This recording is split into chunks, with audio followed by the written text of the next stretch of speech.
Bonjour et bienvenue dans la quotidienne de School TV, l'émission qui vous raconte l'éducation au quotidien. Au sommaire aujourd'hui, depuis la crise du Covid, les enfants et les adolescents sont en moins bonne santé mentale. C'est ce que confirme une étude menée par Santé publique France. On va en parler avec Viviane Coves-Masfetti. Elle est l'invitée du Grand Oral. L'Anti-Sèche, avec aujourd'hui Cécilia Brio. L'Anti-Sèche, vous le savez, c'est la façon dont l'actualité résonne dans les programmes. Actualité, anniversaire et programme d'histoire aujourd'hui. L'anniversaire est celui de la naissance de Georges Pompidou. C'était un 5 juillet. L'heure de la récré, toujours avec Cécilia, on va jouer au Scrabble avec quelques nouveautés, des interdits, vous le verrez. Rendez-vous enfin avec Marie-Olivier et son cours particulier. Elle vous présente aujourd'hui Ma Petite Planète, un jeu sur l'environnement en classe qu'on aime beaucoup ici à School TV. La quotidienne de School TV, c'est maintenant, c'est parti, Grand Oral. Les premiers à alerter furent les professionnels de l'éducation et de la santé. Sur le terrain, le Covid faisait, disait-il, des dégâts sur la santé mentale des enfants et des adolescents. Une vaste étude menée depuis par Santé publique France le confirme, elle vient de sortir. Elle est baptisée ENABI, cela signifie Étude nationale sur le bien-être des enfants. Mais comment faire la part des choses entre ce que le Covid révèle et ce qu'il déclenche? Comment distinguer ce qui relève d'une aggravation objective et ce qui relève de la dégradation de la prise en charge? Autant de questions que nous allons poser à la psychiatre et épidémiologiste Viviane Coves-Masfetti. Bonjour. Bonjour. Le diagnostic d'abord, et le chiffre à retenir de cette étude, ce sont ces 13% d'enfants âgés de 6 à 11 ans qui présentent, je cite, au moins un trouble probable de santé mentale. Pourquoi déjà un trouble probable ? Alors, parce que quand on fait de l'épidémiologie, comme vous vous en doutez, ça n'est pas un examen clinique fait par un clinicien. C'est du déclaratif. Non, c'est beaucoup mieux que ça. Ce sont des instruments qui sont standardisés, qui présentent tous les critères diagnostiques, mais ça n'est pas un entretien clinique. D'accord. Donc c'est un mix... Non, plus exactement, ces instruments, statistiquement, probablement tout juste, mais il y a des faux négatifs, des faux positifs. Donc, on n'est pas dans ce qu'on appelle un diagnostic. Donc, on dit toujours probable parce que c'est un terme, au fond, d'épidémiologiste qui est la probabilité est très élevée. Ok, je comprends. Mais en fait, ça revient à dire qu'il y a un faisceau de, faisceau de présomption quand même super solide. Si c'est pas 13%, c'est quelque part entre 12 et 14. Quoi. Mais il se passe quelque chose. Exactement. D'ailleurs, il y a ce qu'on appelle un intervalle une marge de confiance qu'on donne d'ailleurs, qui en l'occurrence, je crois, est entre grosso modo 12 points quelque chose et 13,01. Bon, donc j'avais compris le principe. De quel trouble parle-t-on? Il y a d'abord, je crois, ce qu'on appelle les troubles émotionnels. Comme les troubles anxieux. Voilà, c'est tout à fait ça, les troubles anxieux qui se décomposent en troubles dépressifs. Alors, ce qu'il faut déjà bien comprendre, c'est que nous sommes en train de parler des 6 à 11 ans, 11-12 ans. Il y a une grande confusion dans l'esprit du public entre les enfants, les préadolescents et les adolescents. Ce ne sont pas les mêmes pathologies. Chaque fois, on parle de la dépression chez l'enfant. Non, c'est pas chez l'enfant qu'il y a la dépression. L'enfant, il est anxieux, il est beaucoup plus rarement dépressif. L'adolescent, c'est une autre paire de manches. Donc, il faut bien comprendre. Choisir ses mots. On est exactement, en ce moment, ce dont nous parlait dans ENABE, et en plus, il y a en fait 2 échantillons. Il y a les maternelles et les élémentaires, et les données qui ont été présentées sont sur les élémentaires. Donc, notre conversation aujourd'hui, c'est les sous-12 ans. Les troubles anxieux des sous-12 ans, c'est l'anxiété de séparation, la phobie, l'anxiété généralisée, et les troubles dépressifs. Donc ça, c'est la première catégorie. Et il y en a une seconde, si je vous ai bien lu, qui sont les troubles oppositionnels. Alors, il y a oppositionnel avec provocation, et il y a déficit de l'attention et hyperactivité. Donc oppositionnel, c'est quoi? Je suis un enfant colérique, un enfant... oui, et c'est au-delà de la colère que n'importe quel enfant peut faire. Absolument. Alors, ce qu'il faut bien voir, c'est que dans chacun de ces diagnostics, on se cale donc sur les classifications. Alors, je sais que, surtout en pédopsychiatrie, on n'aime pas le DSM, en tout cas. Alors, le DSM, il faut le dire, c'est ce grand... c'est cette espèce d'annuaire des maladies, enfin, de la santé mentale. Voilà. C'est américain, non? C'est ça, au départ? Alors, il y a 2 annuaires. Oui, voilà. Il y a la classification internationale des maladies, dont le chapitre 5 est entièrement consacré aux maladies mentales. Voilà, on est dans Aujourd'hui, on est dans la version 11. Et puis, il y a le Diagnosis Statistical Manual, qui est donc la version, on va dire, dite nord-américaine, mais dans sa version 5, il y a eu beaucoup de collaborations internationales et un désir de faire une jonction entre les critères de la classification internationale et le DSM. Donc, à vrai dire, on se parle à peu près de la même chose. Bon. Et donc, si on y va, en pédopsychiatrie, disiez-vous ? Donc, ce que je voulais dire par là, c'est que donc, à chacun des diagnostics dont nous parlons correspondent des critères. qui sont beaucoup plus sévères que les gens ne l'imaginent. Ce que je veux dire par là, c'est quand on parle d'un trouble oppositionnel, il ne s'agit pas simplement d'un enfant qui dit non de temps en temps, ou même qui dit non un peu systématiquement, ni d'un enfant qui se dispute avec son petit frère et sa petite sœur. Il faut que ce soit une pathologie, en fait. On est en train de parler de quelque chose qui dure au moins 6 mois, qui est vraiment, vous voyez, c'est avec provocation, c'est-à-dire c'est vraiment quelque chose qui dépasse largement l'enfant qui a mauvais caractère ou qui a un conflit avec son frère et sa sœur. Viviane Coes-Masfety, est-ce qu'il y a des différences entre les garçons et les filles? Bien sûr. Il y a des différences entre les hommes et les femmes, donc entre les garçons et les filles. Donc entre les garçons, ce sont ce qu'on appelle les troubles externalisés, ce qui veut dire ce qui se voit, entre guillemets, c'est-à-dire déficit de l'attention et hyperactivité, et justement le trouble oppositionnel avec provocation, alors que chez les filles, ce sont plutôt les troubles anxieux et dépressifs. C'est la même chose chez les adultes. Et à l'adolescence, ça va se retrouver aussi? Oui. Est-ce que tous les milieux sont concernés de la même façon? Est-ce que tous les niveaux scolaires, est-ce que toutes les catégories d'écoles sont concernées de la même façon? Alors oui, ça c'est aussi une idée reçue qui est que dans les milieux défavorisés, il y aurait beaucoup plus de problèmes. Ouais. Voilà. Les choses sont beaucoup plus complexes. Si on parle de symptômes, pas forcément pathologiques, mais de symptômes, oui, les effets sociaux sont assez importants. Si on parle de choses qui se rapprochent plus d'une maladie mentale, là, c'est très différent. Et d'ailleurs, dans une enquête antérieure que j'avais faite en région PACA, on avait ce qu'on appelle une courbe en U, c'est-à-dire les enfants qui allaient le plus mal, c'était les plus riches et les plus pauvres. Parce qu'il y a aussi ce qu'on appelle l'abandon de riches, c'est-à-dire des enfants qui ont tous les moyens, mais qui ne voient jamais leurs parents. Viviane Coes-Masfety, psychiatre et épidémiologiste qu'on reçoit pour parler des troubles mentaux chez les enfants. Ils ont augmenté depuis la crise du Covid. Tiens, on va en parler de l'effet Covid. Ce sera justement après l'anti-sèche, Cécilia Brio. Cécilia, dans votre anti-sèche, on fait un bond de quelques années en arrière pour plonger dans l'époque de Georges Pompidou. Il est né le 5 juillet 1911, un personnage illustre, ancien président de la République, chacun de ces très étudié dans les programmes d'histoire. Oui, alors Georges Pompidou naît à Montboudif, dans le Cantal. Il est d'ailleurs petit-fils de paysan et fils d'instituteur. Son père est professeur d'espagnol à Albi, ville dans laquelle Georges effectue toutes ses études jusqu'au bac. Élève brillant, il entre en prépa lettres au lycée Louis le Grand, c'est à Paris, puis l'école normale supérieure. Et visiblement, il suit finalement le même chemin que ses parents. Oui, tout à fait, Emmanuel. En fait, il est reçu premier à l'agrégation de lettres. Il devient d'ailleurs professeur d'abord dans un lycée à Marseille, puis en classe préparatoire au lycée Henri IV à Paris, lycée prestigieux. C'est aussi un homme donc de lettres, un homme qui aime l'art et la littérature. Il publie l'anthologie de la poésie française parue en 1974. C'est d'ailleurs un livre vraiment incontournable sur la poésie qui met en lumière les plus beaux vers de la langue française et de l'histoire de la poésie. Le tout sélectionné par Georges Pompidou soi-même, bien avant qu'il fasse de la politique. Un homme de lettres qui devient Premier ministre puis Président de la République. Alors à quel moment bascule-t-il dans la politique? Eh bien en fait, lors de ses années prépa, il fait une rencontre décisive avec René Brouillet, donc ça deviendra un de ses amis.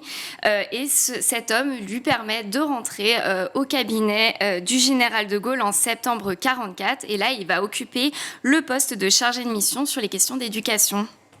Et alors, en fait, il faut savoir que le gouvernement de Charles de Gaulle, c'est un gouvernement qui est provisoire, qui a été créé en juin 1944, après la libération de la France, pour assurer le rétablissement des institutions républicaines.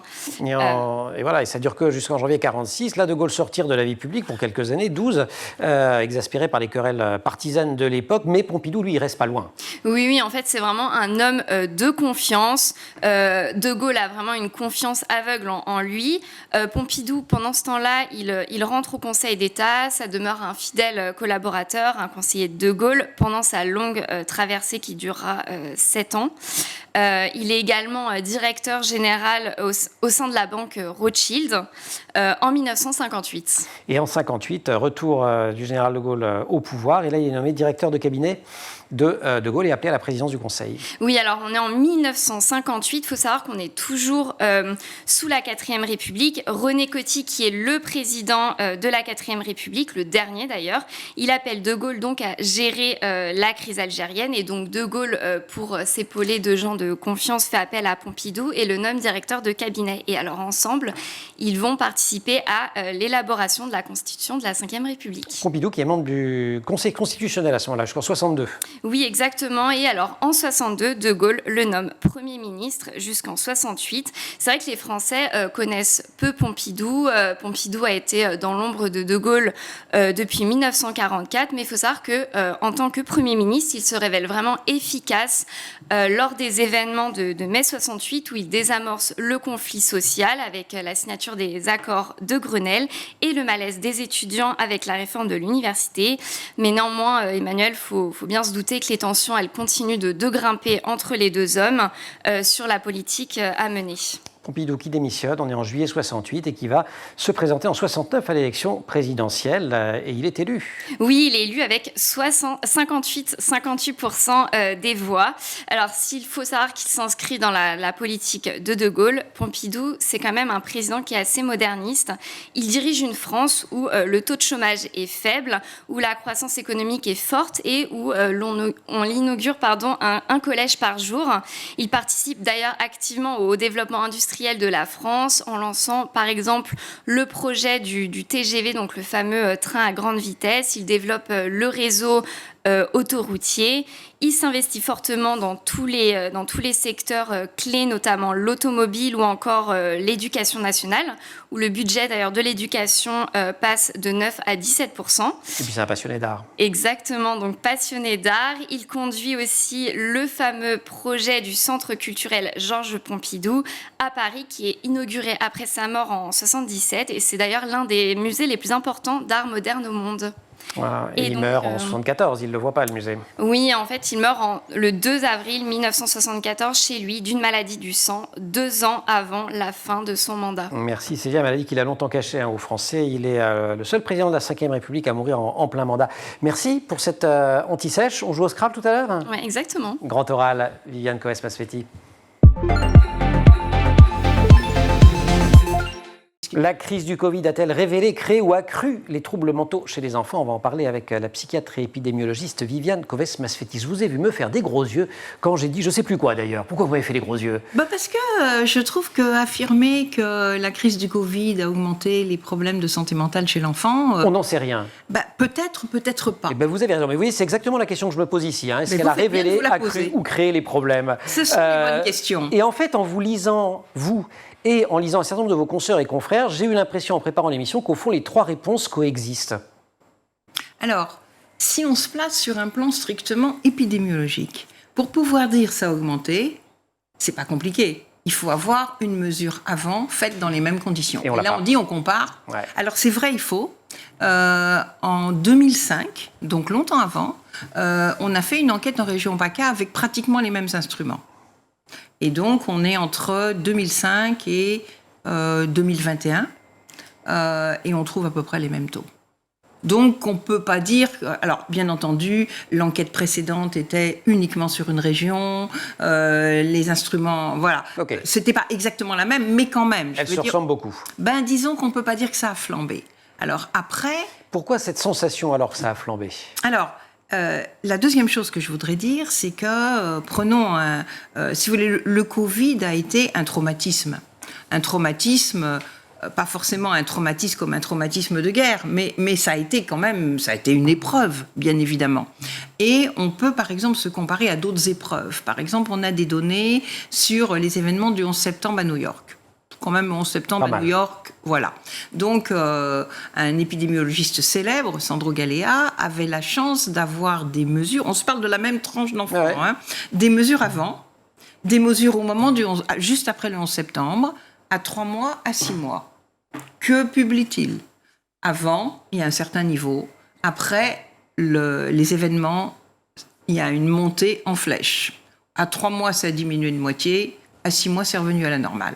Donc, si vous voulez, c'est... Voilà. Pic d'anxiété, pic de tous les troubles que vous avez décrits dans la première partie de l'émission, ça c'est donc une hypothèse Voilà. qui correspondrait à tout ce qu'on peut lire entendre. Parce que quand même, quand on entend un certain nombre de praticiens, ils disent on est sous pression, il y a beaucoup d'appels, il y a beaucoup d'inquiétudes, voilà. Alors là aussi, c'est compliqué. Moi, j'ai regardé les statistiques des hospitalisations en psychiatrie, des consultations dans les services externes. Pendant le Covid, les hospitalisations ont diminué de 10% et les consultations de 4%. Donc, c'est pas si simple que ça. Et en plus, comme je vous dis, il y a ce mélange entre les enfants et les adolescents. Car les effets sur la santé des enfants ne sont pas les mêmes que sur la santé des adolescents. Il faut bien comprendre que c'est une phase de vie très différente. Si vous prenez les enfants, j'ai même eu une étudiante qui a fait un mémoire sur les effets positifs du Covid. Les enfants, beaucoup ont plus vu leurs parents. Alors bien entendu, il y a différentes situations. Il y a les situations de ménage relativement aisés, avec de la place, et qui justement étaient très occupés, et qui vont être plus proches de leurs enfants. Et puis il y a des situations beaucoup plus difficiles. Mais les situations beaucoup plus difficiles, les enfants allaient déjà pas forcément très bien.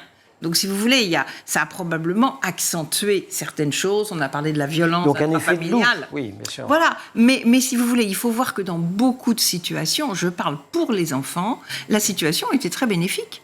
Les parents se sont calmés, étaient pour certains beaucoup plus disponibles, des relations se sont faites qui n'existaient pas forcément avant. Donc pas forcément un effet massif, ou voire un effet du tout d'ailleurs négatif du Covid, en tout cas à moyen et long terme. C'est l'hypothèse que vous formulez, entre autres à partir de la comparaison avec cette étude qui a été faite aux États-Unis en 2001. En revanche, il y a un chiffre qui monte, c'est un de vos sujets, de vos spécialités, le suicide, les tentatives de suicide. Alors, on va voir si ça monte ou pas, mais c'est entre 2016 et 2021, plus 65% de passages aux urgences. Alors, là, je sais que vous allez me dire, tout le monde ne va pas aux urgences forcément. Alors, si vous voulez, il y a plusieurs choses qu'il faut dire. D'une part, on est en train de parler des enfants. Donc, le taux de suicide des enfants est pratiquement à zéro. À zéro. Là, je parlais des ados. C'est 16-21. D'une façon générale, les taux de suicide pendant le Covid ont diminué. Donc ça, c'est des publications internationales. Bon.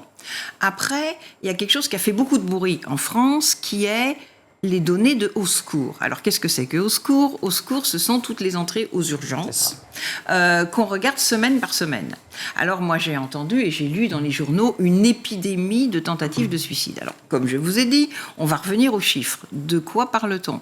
Grosso modo, par semaine sur toute la France, on est pour les 11-14 ans autour de 70. On parle pour toute la France. Quand vous additionnez tout, on va dire qu'à la fin de l'année, vous êtes entre 3 000 et 4 000 dans l'année tentatives de suicide. Avez-vous une idée du dénominateur ? C'est-à-dire ? C'est sur combien d'enfants potentiels ? Si on est sur plusieurs générations, ça doit faire quoi, 5 millions, 6 millions ? Pas tout à fait, on est sur 3 millions, plus de 3 millions. C'est 1 million une année, donc voilà, exact. Et voilà. Donc, si vous voulez, oui, c'est vrai, on en a peut-être 3 à 4 000 dans l'année, mais c'est possible. Ça reste absolument mais je veux dire, c'est une prévalence très, très marginale. Et comme vous l'imaginez, aller aux urgences versus ne pas l'aller, c'est aussi quelque chose de fluctuant. Vous voyez, pendant le Covid, est-ce qu'on osait aller à l'hôpital ? Est-ce qu'on n'osait pas ? Est-ce qu'au contraire, on y allait plus ? Est-ce qu'il y avait plus de médecins ? Bien justement, c'est une question que je vais vous poser juste après, si vous le voulez bien, la récré, parce qu'on prend toujours des petites récrés bien ici. Et sûr, si vous voulez bien, Viviane Coës-Masfetti, on se retrouve surtout après un seul juste sujet. Après. Oui, quand même. Cécilia, le Scrabble.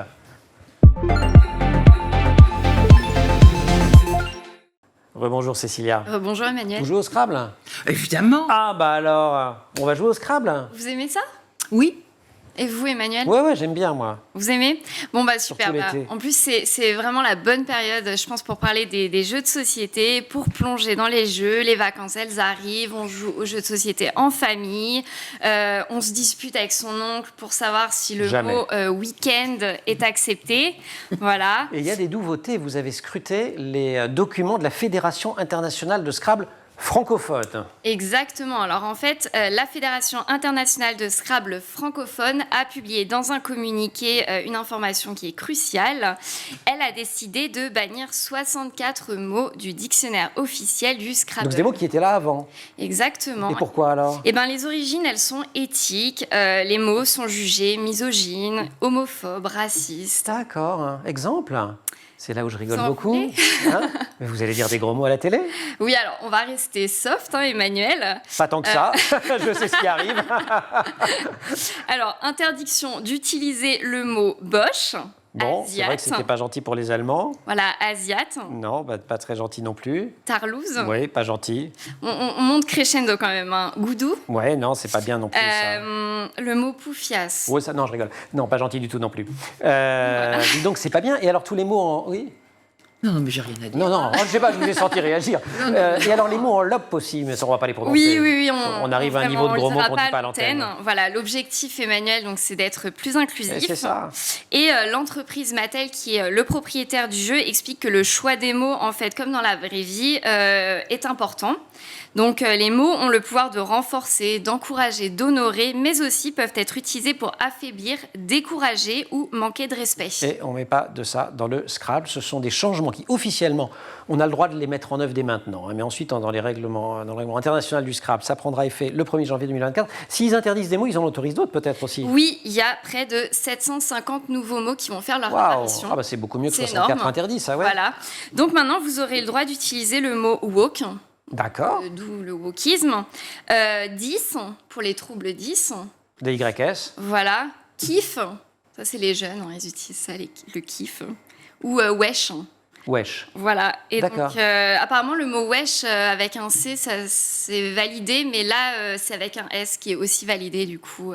Génial. Vous kiffez, Emmanuel? Ah, mais je kiffe, wesh. Ouais. Et c'est bien, c'est des mots qui rapportent plein de points, surtout. Ouais, c'est ça. Il y a des Y, des W, des K. C'est ça, c'est des nouveaux mots. Mais ouais. Hyper pratiques à utiliser. Parce que kiff, on pouvait faire KIF, si je me souviens bien. C'est le kiff. Ouais. Mais là, c'est avec deux F, I, du deux verbe. F, ouais. Ouais. Non, c'était pas possible, ça. Après, vous avez des verbes aussi, jobber, sextoter, que je n'ai pas mis dans la chronique, mais voilà. Il faudra en refaire une autre, alors. Bon, génial. Tous au Scrabble avec des nouveaux mots. Donc, on utilise les mots woke, 10, etc. Cécilia, merci beaucoup. Merci à vous. On retrouve Viviane Coves-Masfetti. On parle de la santé mentale des enfants. Ça va apparemment pas si mal que ce qu'on peut penser. On peut le dire comme ça, Viviane Coves-Masfetti. Ça va pas si mal que ce qu'on peut lire ou que ce qu'on peut écrire. Mais par exemple, on lit, vous avez peut-être lu cet article d'un sociologue dans Le Monde récemment, qui s'étonnait du contraste qu'il y avait entre l'impression qu'ont les Français d'être mal et malheureux, et versus leur situation objective. C'est ça. Et c'est une vraie question de recherche, d'ailleurs. Mais le sentiment n'est pas contestable, par ailleurs. Mais c'est pas de la maladie mentale. C'est ça. C'est une attitude, c'est... Voilà. Il y a une question qui est beaucoup revenue quand même, qui est de... Alors, on disait qu'il y avait plus de troubles mentaux. Avec vous, on voit qu'il n'y en a pas forcément plus. En tout cas, qu'il y a moins de place dans les structures de soins. Et ça, il y a un certain nombre de pédopsychiatres, notamment, qui en témoignent. Et que ça faisait aussi un petit cocktail explosif. Et que si on avait l'impression que la situation était complexe, c'est qu'il fallait des semaines pour obtenir des rendez-vous. Ça c'est très enquêté, c'est documenté. Oui et non. Je m'explique. Par exemple, on vient de mettre en place depuis 1 an quand même un dispositif qui s'appelle Mon Psy, qui donc permet d'avoir accès à des psychologues sur prescription du médecin généraliste ou du pédiatre à partir de 3 ans. Et le délai moyen d'obtention d'un rendez-vous, c'est 15 jours. C'est très raisonnable. L'idée d'ailleurs... C'est en décalage avec ce que certains pédopsychiatres ont pu dire sur ce plateau ici même. Et que j'ai pas envie de croire moins que cette étude. Alors on ne parle pas de psychologue, on parle de pédopsie, effectivement. Voilà, alors j'assume le décalage parce que j'ai aidé à faire un rapport dont vous avez peut-être entendu parler, qui est un rapport de la Cour des comptes sur le parcours de la psychiatrie. Les parcours de soins, oui. Voilà. Et un des gros problèmes du système français, c'est la non-différenciation de ce qui doit aller dans le système de soins primaires et de ce qui doit aller dans le système de soins spécialisés. Alors, si on prend... Ce qu'on appelle le système de soins primaires, c'est donc le médecin traitant, le psychologue scolaire, le psychologue... Le premier rideau d'accès. Exactement. Et ensuite, versus on passe vers des spécialistes. La pédopsychiatrie. C'est ça. Et donc, là, il y a un vrai sujet. Parce que si vous prenez les prévalences, bien évidemment, le fait d'avoir des symptômes, c'est quelque chose d'assez fréquent. Et ça relève du premier rideau. Exactement.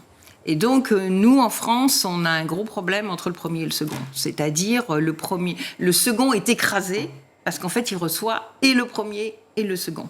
Donc, l'idée justement de mon psy, c'est de commencer à dégager vers le premier, avec l'appui de psychologues, pris en charge par la sécurité sociale, un certain nombre de personnes, enfants ou adultes, qui justement n'appuieraient pas sur le second, qui lui permettrait, lui, de trouver un peu plus de marge de manœuvre, ce qui ne veut pas dire que le second a tout ce qu'il faut où il faut, parce qu'après, il y a un deuxième problème. C'est le recrutement des pédopsies quand même. Alors, il y en a 700 pour 15 000 psychiatres. Oui, alors ça, c'est aussi compliqué, parce qu'il y a eu une époque où on s'inscrivait, entre guillemets, comme pédopsychiatre, alors qu'il y a eu une autre époque où on s'inscrivait comme psychiatre. Et on accueillait aussi des enfants, des ados. Voilà. Donc, si vous voulez, il faut se méfier dans les comparaisons. Mais, nonobstant, je ne discute pas qu'il pourrait y avoir plus de pédopsychiatres, en particulier de professeurs de pédopsychiatrie dans les universités. Il y a des... Voilà, il y a des possibilités d'amélioration de ce côté-là, mais peut-être pas aussi. La situation n'est peut-être pas aussi radicale que ce qui est décrit. Viviane Coves-Masfetti, merci beaucoup. Je ne l'ai pas dit depuis le début de cette émission, vous avez publié plusieurs ouvrages chez Odile Jacob. N'importe qui peut-il péter un câble et être grand-mère aujourd'hui? Si on a quelques instants, en toute fin d'émission, je vous poserai la question de savoir ce qui se passe au Canada, parce que vous avez la double nationalité, vous enseignez toujours peut-être à McGill. Non, c'est fini. C'est fini. Bon, vous l'avez fait quand même pendant de nombreuses années. C'est à Montréal. Merci beaucoup, Cécilia. Et on accueille Marie-Olivier, cours particulier. Cours particulier, notre rendez-vous avec Marie-Olivier. Marie, bonjour. Bonjour Emmanuel. Vous nous parlez aujourd'hui d'un jeu qui a le vent en poupe, un challenge environnemental pour petits et grands qu'on aime beaucoup à School TV. Si vous nous êtes fidèles, on vous en a déjà parlé. Oui, exactement. Aujourd'hui, je vais vous parler du jeu Ma Petite Planète, qui est aussi une association qui a été lancée en 2019. Pendant l'été caniculaire de cette année-là, Clément, l'un des cofondateurs, a l'idée d'un jeu de défi écolo pour sensibiliser un maximum de gens. Lui était déjà très sensibilisé à ces enjeux. Oui, comme les trois autres cofondateurs, Mathilde, Benoît et Christian, il était vraiment sensibilisé. Et ils partent tous en fait d'une volonté à la fois d'agir pour lutter contre le réchauffement climatique, mêlée à une frustration de ne pas réussir en fait à sensibiliser leurs amis et leurs familles à la protection de l'environnement par de petits gestes. Et Ma Petite Planète, ça fait un peu penser à Mon Petit Gazon, qui est un jeu de foot. Et moi, comme j'aime bien le foot, j'en avais entendu parler de Mon Petit Gazon. MPG, d'ailleurs, du coup MPP en référence à Mon Petit Gazon, c'était un jeu de football, effectivement. Ce jeu fonctionne en ligue et compte plus de 1,3 million de joueurs en France. Et donc, les fondateurs de Ma Petite Planète, qui sont inspirés de Mon Petit Gazon, pour eux, jouer, c'est vraiment un bon prétexte pour sensibiliser ses proches sans être ni moralisateur, ni considéré comme un peu lourd. Et ils décident donc de mettre en avant des actions concrètes pour protéger la planète sous forme de défis, comme dans le livre « Ça commence par moi » de Julien Vidal, qui est d'ailleurs le parrain du jeu. Alors, le jeu, il fonctionne comment ? Alors, en août 2019, il y a 2 premières ligues qui sont créées entre des amis de lycée et cela fonctionnait vraiment de manière assez simple via une conversation Messenger qui s'est enflammée. Donc depuis, il y a une application Ma Petite Planète que vous pouvez télécharger. Vous pouvez jouer avec famille et amis au sein d'une ligue dans laquelle il y a 2 équipes, la team Vandana Shiva et la team Cyril Dion, qui sont tous 2 des figures de l'action écologique en Inde et en France. On peut être de 6 à 24 joueurs et le challenge dure 3 semaines. Bon, le but du jeu, c'est on relève des défis, c'est ça ? Oui, l'objectif, c'est de valider un maximum de défis bonus parmi 60 qui sont suggérés, d'éviter les défis malus, dont je ne vous dirai pas, du coup, je ne vous donnerai pas d'exemple. Non, il ne faut pas donner. Par exemple, un défi bonus, ça peut être de faire un pique-nique 100% zéro déchet.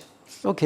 Comment je prouve que j'ai bien fait, par exemple, le pique-nique ? On envoie une photo qu'on télécharge sur l'application. Génial. Voilà. Qu'est-ce que je gagne ? On gagne la gloire pour l'équipe, le titre Zizou de l'écologie si vous êtes le meilleur individuellement, et des compétences évidemment d'écologie par l'action. Pas mal. Point important à signaler, ça existe pour le grand public, mais également pour les entreprises et pour les scolaires. Pour les scolaires depuis mars, pour sensibiliser aux bons gestes. Donc les professeurs des écoles et enseignants sont formés par des webinaires en amont. Il y a aussi des courtes vidéos qui sont projetées en classe. Ça marche pareil pour les écoles, pour le grand public ?